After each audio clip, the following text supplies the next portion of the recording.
Բարև ձեզ սիրելի հեռուստադիտողներ, ընդամենը 1-2 օրից Իրանում տեղի կունենան հերթական նախագահական ընտրությունները։ Օգտագործելով առիթը մեր հյուր իրանագետների հետ այսօր փորձելու ենք խոսել Իրանի եւ վերջինիս կողմից մեր տարածաշրջանում իրականացվող քաղաքականության վերաբերյալ։ Իմ հյուրերն են իրանագետ Վարդան Ոսկանյանը, ինչպես նաեւ կրկին իրանագետ Գոհար Իսկանդարյանը։ Բարև ձեզ, շնորհակալ եմ մեզ հյուրընկալելու համար։ Դիտենք փոքրիկ մեր անդրադարձը թեմայի վերաբերյալ, հետո կանցնենք մեր քննարկմանը։ Իրանը լինելով աշխարհի հնագույն պետություններից մեկը հազարամյակներ շարունակ կարևոր աշխարհաքաղաքական դերակատարում է ունեցել Մերձավոր Արևելքում։ Այսօր էլ անչափ կարևորվում է Իրանի դերակատարումը անկայուն եւ տաք կետերով հարուստ այս տարածաշրջանում։ Իրանը դարեր շարունակ իր հետաքրքրություններն է ունեցել նաեւ Հարավային Կովկասում, որը վերջինիս կողմից մշտապես ընկալվել է որպես իր ազգային շահերին առնչվող գոտի։ Այս տրամաբանությամբ էլ զարգացել է նրա տարածաշրջանային քաղաքականությունը, հատկապես Խորհրդային Միության փլուզումից հետո, երբ Իրանը ինչ-որ առումով ստանձնեց թուրքական տարածաշրջանային ներկայությանը որպես հակակշիռ, թե ռազմաքաղաքական եւ թե քաղաքակրթական առումով։ Չնայած նրան, որ մենք ունենք տարբեր կրոններ, պետական եւ տնտեսական կառուցվածք, այնուամենայնիվ կարելի է փաստել, որ բազմաթիվ առումներով Հայաստանի եւ Իրանի հարաբերություններն օրինակելի են թե տարածաշրջանի, թե ամբողջ աշխարհի համար։ Իրանում պետական մակարդակով հոգատար վերաբերմունք է ցուցաբերվում տեղի հայկական համայնքի եւ մշակութային ժառանգության նկատմամբ։ Երկու երկրների միջև հարաբերությունները նոր թափ ստացան հատկապես Հայաստանի անկախացումից հետո։ Մեր երկիրն Իրանի համար տարածաշրջանում եւ Եվրասիական տնտեսական միության շրջանակներում հուսալի գործընկեր է։ Արցախի հակամարտության կարգավորման հարցում էլ Իրանն ունի կառուցողական դիրքորոշում։ Այսօր Հայաստան-Իրան հարաբերությունների տարբեր բնագավառներում առկա են չիրացված մի շարք հնարավորություններ։ Առաջին հերթին տնտեսական, որի ուղղությամբ էլ երկու պետությունների ղեկավարություններն իրականացնում են անհրաժեշտ ջանքեր։ Հայաստան-Իրան հարաբերությունների արդյունավետ զարգացումից է նաև մեծապես կախված մեր տարածաշրջանում առկա մի շարք հիմնախնդիրների արդյունավետ լուծումը։ Պարոն Ոսկանյան, իրապես հերթական ընտրություններն են Իրանում սպասվում, անկախ նրանից ինչպիսի արդյունքներ կարձանագրվեն, դա պարզ կլինի ընդամենը մի քանի օրից, բայց ձեր դիտարկմամբ ընտրությունների արդյունքները կարող են էապես ազդել Իրանի վարած քաղաքականությանը, թե ներքին, թե արտաքին եւ հատկապես մեր տարածաշրջանում։ Եթե դիտարկենք Իրանի արտաքին քաղաքականությունը հանդեպ Հարավային Կովկասի երկրներ, ապա զգալի փոփոխություններ ակնկալել է, թեկուզ եթե հաղթի ներկայում գործող նախագահը կամ նրա հակառակորդներից կամ մրցակիցներից որևէ մեկը ակնկալել դժվար կլինի, որովհետև ընդհանրապես իրանական քաղաքականությունը տարածաշրջանում, թե նկատի ունեմ Հարավային Կովկասը, թե Մերձավոր Արևելքը, միտված է ապահովելու երկու կարևորագույն հիմնախնդիր Իրանի շահերի տեսանկյունից, դա հարևանների հետ հնարավորին բարիդրացիական հարաբերությունների ապահովումն է, որը պայմանավորված է իր հերթին արտաքին մշտական վտանգի սպառնալիքի հանգամանքով, վտանգ, որը գալիս է արևմուտքից, եւ նաեւ տարածաշրջանում իրանական արկա դիրքերի ամրապնդումը եւ հնարավորին ընդլայնումը Իրանի քաղաքական, տնտեսական, ինչու՞ չէ նաեւ քաղաքակրթական ազդեցության ընդլայնումը։ Վարդան Ոսկանյան, բանասիրական գիտությունների տեխնացու, դոցենտ։ 1997-ից դասախոսում է Երևանի Պետական համալսարանի Արևելագիտության ֆակուլտետի իրանագիտության ամբիոնում։ 2014-ից իրանագիտության ամբիոնի վարիչն է։ Այս իմաստով զգալի փոփոխություններ ակնկալելը որևէ տեխնացուի հաղթանակի պարագայում ըստ իս ճիշտ չի լինի, բայց բնականաբար փոքրիկ ճշգրտումներ, կոռեկցիաներ անշուշտ կլինեն։ Շնորհակալություն Տիկին Իսկանդարյան, կարծես թե Արևմուտքը շարունակում է իր որդեգրած քաղաքականությունը Իրանի նկատմամբ, ԱՄՆ-ի նոր վարչակազմը կարծես թե նորից շարունակում է այդ սանկցիաների քաղաքականությունը, իհարկե որոշակի գիտենք այնտեղ փոփոխություններ ունենք, պետք է նորից ճշտեմ, հատկապես ճշգրտենք նորից, հատկապես Իրանի ակտիվ ընդգրկվածությունը Մերձավոր Արևելյան այդ բոլոր տեսակի կոնֆլիկտների, տակկետերի մեջ դա կարող է նորից ազդել Հայաստանի հետ հարաբերությունների վրա, որովհետև հիմնական բարեկամ հարևան երկրներից մեկն է հանդիսանում եւ մենք մշտապես գոնե վերջին անկախության այս տարիներին ակտիվ կապը պահպանել ենք։ Մենք ունենք խոչընդոտներ ստեղ հաղթահարելու, թե մի տեսակ Հայաստանը գտնվում է այլ հարթությունում այս առումով։ Շնորհակալություն հարցի համար։ Իհարկե հարցը բավական բազմաճյուղ է, այսպես պետք է անդրադառնամ բոլոր կետերին։ Նախ երբ որ ասում ենք արևմուտք, մենք պետք է այստեղ տարանջատենք Իրանի հետ կապված արևմուտքի վերաբերմունքը Միացյալ Նահանգների եւ Եվրոպայի հետ կապված, այսինքն նրանց վերաբերմունքը հստակ տարանջատում կա գոնե այս պահին։ Միացյալ Նահանգները սկսել է կոշտ քաղաքականություն իրականացնել Տրամպի վարչակարգը, մինչդեռ եվրոպական երկրները համաձայն չեն Տրամպի որդեգրած քաղաքականության հետ, այսինքն այստեղ արևմուտքի հարցը մենք պետք է բաժանենք։ Գոհար Իսկանդարյան, պատմական գիտությունների թեկնածու, դոցենտ։ 1999-ից աշխատում է Գիտությունների ազգային ակադեմիայի Արևելագիտության ինստիտուտում, 2016-ից որպես ավագ գիտաշխատող։ 2008-ից Գիտությունների ազգային ակադեմիայի Սփյուռքի բաժնի գիտքարտուղարն է։ 2013-ից դասախոսում է Երևանի պետական համալսարանի պատմության, արևելագիտության եւ հարակից երկրների ամբիոնում։ Երկու մենագրության 30-ից ավելի գիտական հոդվածների հեղինակ է։ Ինչ վերաբերում է տարածաշրջանում առկա տաք կետերին եւ Իրանի վերաբերմունքին, եթե մենք սրա տակ դնում ենք սիրիական խնդիրը, ապա պետք է փաստել, որ Իրանը մինչև վերջ պաշտպանելու է Ասադի վարչակարգը, որտեղ նա շատ լավ հասկանում է, որ հաջորդը լինելու է արդեն Իրանը։ Սա իր անվտանգության գոտին կարելի է ասել, անվտանգության գոտն է։ Ինչ վերաբերվում է այս ամենի համատեքստում Հայաստանի Հանրապետության հետ կապված, ես պետք է ուրեմն համակարծիք լինեմ գոլեգայիս հետ եւ նշեմ, որ անկախ նրանից ով կընտրվի Իրանի Իսլամական Հանրապետության նախագահ, միևնույն է գործելավոճը եւ որդեգրած քաղաքականությունը Կովկասում եւ տարածաշրջանում էական փոփոխություն չի ունենալու։ Քանզի Իրանի նախագահը ավելի շատ, այսպես պատկերավոր, եթե ասենք, մեր պատկերացումներով ինքը ավելի շատ վարչապետի ֆունկցիաներն է իրականացում, այսինքն արտաքին քաղաքական կուրսը մերձավոր արևելքում կլինի, Կովկասում կլինի, հեռավոր արևելքում կլինի, դա արդեն որոշված է հոգեվոր առաջնորդի, հոգեվոր դասի միջոցով եւ այն իրականացնում է նախագահը։ Այսինքն նախագահը էական փոփոխություններ չի կարող մտցնել այս հանգամանքի մեջ։ Ինչ վերաբերում է Հայաստանի հետ կապված, ես կարծում եմ, որ հայ-իրանական հարաբերությունները իսկապես գտնվում են բավական բարձր մակարդակում։ Իհարկե ցանկալի կլիներ տնտեսական հարթության հարաբերությունները մի փոքր ավելի ակտիվացնեն, որպեսզի գոնե մեր առևտրաշրջանառությունը ավելի բավական բարձրացվի, որտեղ բացարձակապես գոհացուցիչ չեն այս տեմպերը, եւ մենք կարող ենք օգտվել 80 միլիոնանոց շուկա ունեցող երկրից եւ պետք է մենք ուղղակի բանակցությունների միջոցով կամ համոզելու կամ շահավետ պայմաններ առաջարկելու միջոցով կարողանանք որոշակի ապրանքներ ներկրել Իրանի Իսլամական Հանրապետության շուկա եւ այսինքն մենք ունենանք առևտրաշրջանառության աճ։ Փաստում է փաստ, որ մեր առևտրաշրջանառությունը բացարձակապես գոհացուցիչ չէ։ Պարոն Ոսկանյան, նույն թեման եմ ցանկանում շարունակել, տնտեսական հարաբերությունները։ Կարծես թե եւ իրապես այդպես է, քաղաքական հարաբերությունները մի քանի քայլ առաջ են, քան թե տնտեսականը եւ տնտեսական հարաբերությունների զարգացման հետ կապված հաճախ լինում են հայտարարություններ, հավակնոտ ծրագրերի մասին ենք լսում։ Իհարկե որոշ բաներ կան, միշտ զարգացումը բնականաբար կա նախորդ տարիների կամ տասնամյակների հետ համեմատ, ինչն է էապես մեզ խանգարում, որպեսզի իրապես մենք այդ չիրականացված պոտենցիալը տնտեսական հարաբերությունի եւ շուկայի տեսակետից եւ որպես տարանցիկ այդ էներգակիրների առումով թեկուզ եւ շատ այլ հարցեր կարողանանք լիարժեք իրականացնել։ Կախված է մեր երկու երկրներից, թե այստեղ այլ աշխարհաքաղաքական գործոններ են աշխատում։ Կարծում եմ, որ ըստ էության տնտեսական հարաբերությունների զարգացումը եւ նաեւ քաղաքական հարաբերությունների զարգացումը Իրանի հետ հիմնականում պայմանավորված է երկու երկրների, Հայաստանի եւ Իրանի գործելավոճով, այսինքն երրորդ ուժերի, երրորդ դերակատարների գործոնը անշուշտ կա, բայց դա չի կարող վճռորոշ լինել եւ վճռորոշ համարվել։ Այս համատեքստում բացը լրացնելու հիմնական առաքելությունը հենց մեր երկու երկրների վրա է եւ հիմնական խոչընդոտը, եթե մենք փորձենք գտնել, ապա կարծում եմ առաջնահերթ խոչընդոտը դա աշխարհայացքային բնույթ ունի, որքան էլ որ առաջին հայացքից տարօրինակ թվա, երկու երկրները, երկու ժողովուրդները լավ չեն ճանաչում միմյանց, լինելով հազարամյա հարևաններ, ունենալով հսկայական պատմություն, հարաբերությունների գործակցության, այո, քաղաքակրթական ընդհանուր դաշտ շատ դեպքերում, ցավոք սրտի մենք իրանցիներին լավ չենք ճանաչում եւ իրանցիները մեզ։ Այստեղ երկկողմանի անելիք կա եւ այս համատեքստում ես կարծում եմ շատ տարօրինակ օրինակ մի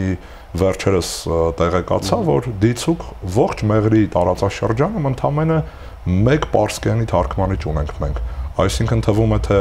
սահմանային հատված է, որտեղ պարսկերենի իմացության բազմաթիվ մարդիկ պետք է լինեն, բայց մենք ունենք մեկ թարգմանիչ ընդհանրապես։ Սա էլ ցուցիչ է այն վերաբերմունքի, որը եղել է դեպի Իրանը։ Դա ստերեոտիպեր են, հա, երևի թե ձևավորած, որը չեն կարողանում հաղթահարել։ Սովորաբար մենք չենք կարողանում թերևս ազատվել մեր 70-ամյա խորհրդային անցյալի բեռից մեր հարաբերությունները կառուցելու համատեքստում, որովհետև առաջին ուշադրությունը, առաջնահերթ ուշադրությունը դարձվում է դեպի ռուսական կողմ։ Անշուշտ դա կարևոր է, անշուշտ դա արդարացված է, բայց ես կարծում եմ գոնե երկրորդ տեղում մեր հարաբերությունների պետք է լինի Իրանը, այսինքն մենք պետք է հայկական կողմից ջանանք մեր գործարարներին, մեր հասարակությանը ընդհանրապես ներկայացնել այս երկրում առկա հնարավորությունները, ցավոք սրտի մինչև վերջերս շատերի մոտ Հայաստանում պատկերացում կար, թե Իրանը այն երկիրն է, որը նկարագրել է ժամանակին Ռաֆին։ Այնինչ իրականությունը շատ վաղուց փոխվել է եւ Իրանը հսկայական շուկա է, ինչպես նշեց Տիկին Իսկանդարյանը, թե գործարար ակտիվության համար, թե կրթական ոլորտում խոշոր շուկա է, թե ասեմ այսպես լոբիստական աշխատանք իրականացնելու համար շատ պարարտ հող է։ Մենք ըստ էության գտնվում ենք իսլամական միջավայրում, այսինքն եթե դիտարկելու լինենք, մեր միակ ոչ մահմեդական հարևանը դա Վրաստանն է։ Իսկ Իրանը իսլամական կարևորագույն երկրներից մեկն է, որի քաղաքական, տնտեսական, մշակութային դաշտում մեր ներկայությունը, լինի դա լոբիզմի տեսքով, լինի դա գործարար հարաբերությունների զարգացման տեսքով, անշուշտ միայն եւ միայն նպաստ կարող է բերել մեր երկրին։ Նույնն էլ վերաբերում է իմիջայլոց Իրանին։ Իրանցիներն էլ շատ դեպքերում Հայաստանի ունեցած հնարավորությունները չեն ճանաչում եւ ծանոթ չեն մեր ունեցած, ասեմ այսպես, մեր երկրի չափերին անհամաչափ դրական իմաստով հնարավորությունների հետ համաշխարհային հարթակում եւ ես կարծում եմ մենք առաջնահերթ լուծելիքը, մեր առաջնահերթ լուծելիքը այդ աշխարհայցքային բացի լրացումն է։ Միմյանց ճանաչելու փոխվստահության հասարակությունների մակարդակով փոխվստահության այսինքն մենք պետք է ձգտենք միմյանց ճանաչելու մակարդակը, գոնե հասցնել այն մակարդակին, որն առկա է դիցուք Հայաստանի եւ Ռուսաստանի միջև։ Տիկին Իսկանդարյան, նորից գալով մեր տարածաշրջանային իրավիճակին, ինձ գոնե ես այդպիսի տպավորություն ունեմ, որ Հայաստան-Իրան հարաբերությունների ավելի քան խորացմանը եւ ավելի լայնածավալ եւ լայնամասշտաբ հարաբերությունների ունենալը կարծես թե խանգարում է Ադրբեջանը, ինչ իմաստով, որ Իրանը փորձում է այնուամենայնիվ եւ իր կողմից բնականաբար դա արդարացված է իր շահերի տեսակետից հավասարակշռված, բալանսավորված քաղաքականության իրականացումը եւ Ադրբեջանի հետ եւ Հայաստանի եւ միշտ երբ որ փորձում է մի քանի քայլ այստեղ գնալ այդ հարաբերությունները այնտեղ է խնդիր առաջանում եւ բնականաբար հակառակը հաշվի առնելով նաեւ համայնքների առկայությունը այդ պետության տարածքում եւ էթնիկ կազմի խնդիրը իրապես այդպեսին, այսինքն խանգարում է դա լիարժեք իրականացնել այդ պոտենցիալը։ Թույլ տվեք այլ կողմից նայել հարցին, իրականում այո, Իրանը բալանսավորված քաղաքականություն է փորձում իրականացնել Կովկասում, այս դեպքում Հայաստանի եւ Ադրբեջանի միջեւ, Վրաստանը դնում ենք մի կողմ, բայց ես այդքան էլ համաձայն չեմ, որ խնդիրներ են առաջանում։ Մենք հստակ գոնե իմ մոտ այն տպավորությունն է, որ Իրանի Իսլամական Հանրապետությունը այո, տնտեսական առումով մեծ ցանկություններ ունի Ադրբեջանի հետ խորացնել համագործակցությունը, որտեղ այնտեղ կան լուրջ գումարներ եւ նրանք կարողանում են ներդրումներ անել եւ այս շրջանառությունը բավական ակտիվ է լինում, բայց այնտեղ կան այնպիսի խնդիրներ, որոնք այն աստիճան են խոչընդոտում իրենց միջև հարաբերություններին, որ բավական լուրջ հարցեր են առաջանում, դիցուք թե հենց կրոնական հարցը։ Թվում է թե երկուսն էլ իսլամական են, շիա ուղղության են եւ պետք է որևէ խնդիր չառաջանա այստեղ, բայց կան շատ լուրջ խնդիրներ, առայն որ Իրանի Իսլամական Հանրապետությունը աստվածապետական պետություն է, իսկ Ադրբեջանը ավելի այսպես աշխարհիկ պետություն է համարվում եւ նրանք ունեն շատ լուրջ վախեր, որ խորացնելով հարաբերությունները Իրանի Իսլամական Հանրապետության հետ հնարավոր է այդ գաղափարական, այսպես ասած, արտահոսք լինի Ադրբեջան եւ Ալիևյան կլանին, սա սպառնալիք է։ Դրա համար նրանք ամեն կերպ խոչընդոտում են այս Իրանի Իսլամական Հանրապետության գործընթացը ակտիվացումը Իրանում։ Սա մի խնդիր։ Երկրորդ խնդիրը կարող ենք Կասպից ծովի խնդիրը բերել, որտեղ այնքան լուրջ խնդիրներ են, որ մինչեւ այսօր փաստորեն անկախությունից ի վեր նրանք չեն կարողանում գալ որոշակի ուրեմն հարցի պայմանավորվածության ստատուսի հետ կապված Կասպիցի եւ այսինքն սա եւս երկրորդ խնդիր։ Խնդիրներ կան նաև թալիշների հետ կապված, այսինքն խնդիրներն իսկապես բազմաթիվ են, որոնք խանգարում են իրենց հետ համագործակցելու։ Իրանի դեպքում արկա է այո ատրպատականում թուրքախոս իրանցիների խնդիրը, որոնք ժամանակ առ ժամանակ վերջին այսպես ասած պայթյունը չակերտների մեջ ասենք 2006 թվականին էր եղել, երբ որ ոտքի կանգնեցին, այսինքն այս խնդիրներ կա, որոնք մեղադրում են Ադրբեջանի կողմից նրանց հրահրմանը։ Նաև շատ լուրջ խնդիր է, երբ որ նրանք տեսնում են Ադրբեջանը սերտացնում է համագործակցությունը Իսրայել պետության հետ, սա բավական լուրջ խնդիր է Իրանի համար։ Այսինքն սրանք խնդիրներ են, որ թույլ չի տալիս Իրան-Ադրբեջան հարաբերությունների խորացմանը։ Հայաստանի պարագայում չկան այս խնդիրները։ Իրապես չկան այս խնդիրները եւ մենք կարող ենք բոլոր ոլորտներում համագործակցել, բայց այստեղ մենք ունենք ուրիշ խնդիր, ֆինանսական խնդիրներ։ Եթե մենք որոշում ենք ինչ որ մի ծրագիր, այո, եթե մենք որոշում ենք ինչ որ մի ծրագիր մշակել, հաստատել, որպես կանոն մենք ապավինում ենք ֆինանսական ներդրումները, հոսքերը իրանական կողմից, այսինքն մենք չենք կարողանում ներդրումները ամբողջովին վերցնել մեր վրա կամ կիսով չափել, այո, արդեն համարժեք չի ստացվում։ Իրանը մեկ ծրագիր կարող է ֆինանսավորել, երկու, բայց բոլոր ծրագրերը չի կարող ֆինանսավորել։ Այստեղ էլ գալիս են խնդիրները, որ օրինակ վերցնենք նույն երկաթգծի հարցը, հա, միշտ Իրանի Իսլամական Հանրապետությունը բաց տեքստով հայտարարել է. կառուցեք ձեր տարածքի երկաթգիծը, ես կառուցում եմ իմ տարածքինը, որևէ խնդիր չկա եւ մենք միացնում ենք մեր երկաթգծերը, բայց մենք չունենք այդ բավարար միջոցները եւ մենք տեսանք, որ այս տարիների ընթացքում չկարողացանք հայթայթել այդ գումարները, որպեսզի լուծենք այս խնդիրը։ Այսինքն ֆինանսական առումով մենք անընդհատ ապավինում ենք, որ Իրանը պետք է գումարները ներդնի, որը չի ստացվում։ Մեր մոտ էլ խնդիրը սա է։ Շնորհակալ եմ։ Պարոն Ոսկանյան, չեմ կարող չհարցնել Ղարաբաղյան հարցում Իրանի դերակատարման մասին։ Առաջին հայացքից որևէ պաշտոնական ձևաչափում կոնֆլիկտի կարգավորման ձևաչափերում բանակցային թե Մինսկի խումբ եւ այլ Իրանը չկա ներկայացված չէ, բայց բնականաբար Իրանը չի կարող անտարբեր լինել անմիջապես իր սահմանում նման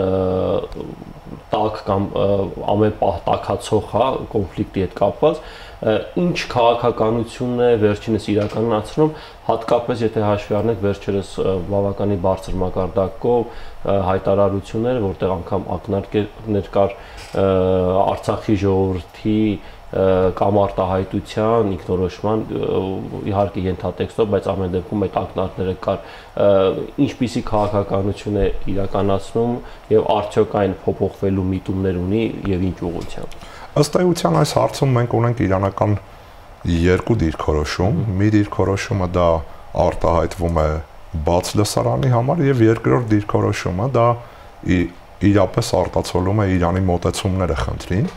Համաձայն առաջին դիրքորոշման Իրանը փորձում է հանդես գալ կամ հանդես է գալիս ավելի ճիշտ նեյտրալ դիրքերից, չպաշտպանելով կողմերից որևէ մեկին, կոչ անելով խնդիրները լուծել խաղաղ ճանապարհով միջազգային իրավունքի նորմերի հիման վրա եւ ձեր նշած հայտարարությունը Իրանի արտգործնախարարության խոսնակի կողմից ինչ որ առումով բացառիկ էր, երբ Իրանը առաջնայինություն տվեց փաստացիորեն ժողովուրդների ինքնորոշման իրավունքի սկզբունքին, մի սկզբունք, որի կողմնակիցն ենք մենք եւ որը բխում է մեր շահերից եւս, եւ կա երկրորդ հատվածը, այդ անտեսանելի, ասեմ այսպես հատվածը, որը ենթադրում է Հայաստանի միջոցով կամ հայկական կողմի միջոցով Ադրբեջանի զսպման քաղաքականության իրականացում։ Իրանցիները իրավացիորեն համարում են, որ Ադրբեջանը զգալի ռեսուրսներ է ծախսում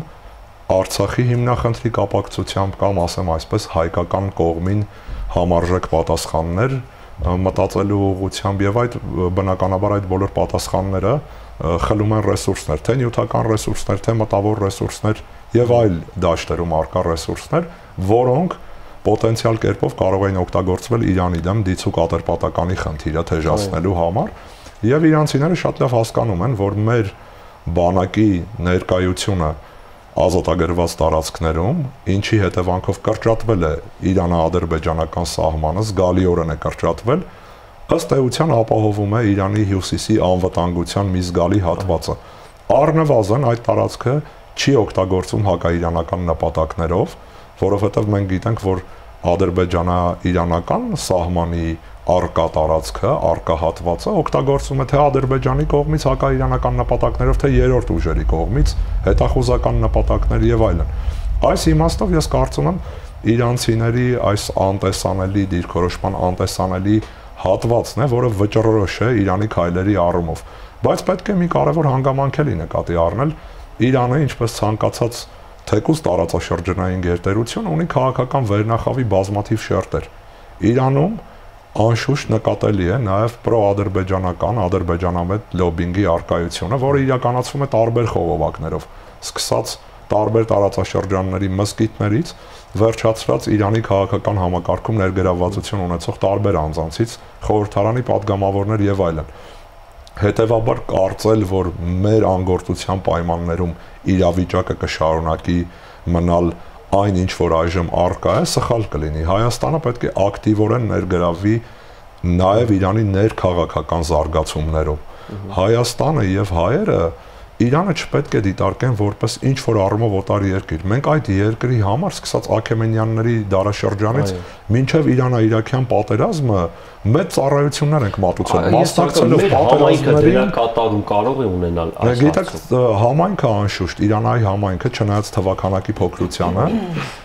քչությանը զգալի դերակատարում է ունեցել Իրանի կյանքում եւ այժմ էլ մշակութային իմաստով խոշոր դերակատար է, բայց քաղաքական ազդեցության իմաստով ցավոք սրտի շատ դեպքերում թիվն է, որ որոշում է ազդեցության սահմանը, այսինքն անհամատեղելի է մեր համայնքի ունեցած հնարավորությունները դիցուկ ադրբեջանական լոբիստական խմբերի ունեցած հնարավորությունների հետ։ Սա չի նշանակում, թե մեր համայնքը պատվով չի իրականացնում իր առաքելությունը, բայց այսուհանդերձ հայկական պետությունն է, որ պետք է ստանձնի տարբեր խնդիրներում դրոշակակրի դերը։ Դա վերաբերում է ոչ միայն Իրանին, ընդհանրապես համաշխարհային մակարդակով պետության արկայության պայմաններում պետությունն է, որ պետք է լինի բոլոր խնդիրների պատկերավոր ասած շոքեքարշը։ Շնորհակալություն, Տիկին Իսկանդարյան, քաղաքակրթական մասին գանք, ինչ առաքելություն ունի, արդյոք Իրանի քաղաքականությունը քաղաքակրթական ենթատեքստ ունի, հաշվի առնելով թուրքական եւ թուրքական տարբեր ցեղերի պետությունների եւ ժողովուրդների արկայությունը, այսինքն երբ այդ երկիրը իր արտաքին քաղաքականությունը կամ տարածաշրջանային քաղաքականությունը իրականացնում է, ի նկատի առնվում է այդ հանգամանքը, որևէ ձևով զգացվում է այդ քաղաքակրթական արժեհամակարգ ընդհանրությունները եւ այլը ի հակակշիռ դիցուկ Թուրքիայի եւ մյուս ասենք թուրքական տարրերի։ Այսպես պայմանականորեն ասելով, Իրանը 2500 տարվա պետականություն ունեցող երկիր է։ Նա չի կարող պարզապես հաշվի չառնել եւ իր քաղաքական կառուցվածքում դրանք ուրեմն օտարվեն, դա պարզապես չի կարող, այսինքն մեկը մյուսի շարունակությունն է, ինչքան էլ շահական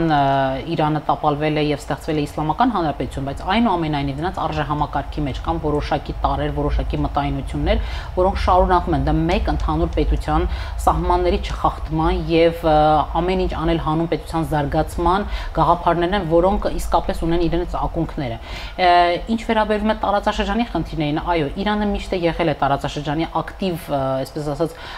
գործոններից մեկը եւ չի պատրաստվում իսլամական հանրապետությունից հետո զիջել իր դիրքերը տարածաշրջանում։ Այսինքն նրա ամբողջ արտաքին քաղաքականությունը հենց կարելի ասել ուրեմն խարսխված է սրա վրա։ Չմոռանանք, որ Իրանը նաեւ մշակում է արտաքին քաղաքականության 20-ամյա ծրագիր, որին նրանք հետևում են, այսինքն ոչ թե նրանք ամեն օր որոշում են թե ինչ պետք է անել, 20-ամյա ծրագիր է, որին հետևում են։ Ուրիշ հարց է, որ այս ծրագիրը կարող է որոշակի փոփոխություններ կրել, ճշգրտումներ կրել տարածաշրջանում կամ դրա վրա ազդեցություն ունեցող պետությունների ազդեցությունից ելնելով, բայց իրենք ունեն իրենց մարտավարությունը, հեռահար ծրագրերը, 20-ամյա ծրագիրը, որին իրենք հետևում են։ Սա շատ կարևոր է եւ որը ընդգրկում է ամբողջ տարածաշրջանը եւ նաեւ արևմտյան երկրների հետ համագործակցության ձևաչափերը։ Ցանկանում շնորհակալություն հայտնել, ինձ հուշում եմ, որ մեր ժամանակը ավարտվել է հետաքրքիր զրույցի համար, հուսամ դեռ ապագայում առիթ կունենանք եւ կքննարկենք արդեն եւ այլ շերտեր, տնտեսական, քաղաքական, նաեւ հաշվի առնելով այդ ընտրությունների արդյունքները, կրկին շնորհակալ եմ մեզ հյուրընկալելու համար։ Այսօր մեր հերթական արադարձը նվիրված էր Իրանին եւ վերջինիս կողմից իրականացվող տարածաշրջանային քաղաքականությանը։ Մնացեք խաղաղությամբ, կհանդիպենք հաջորդ շաբաթ։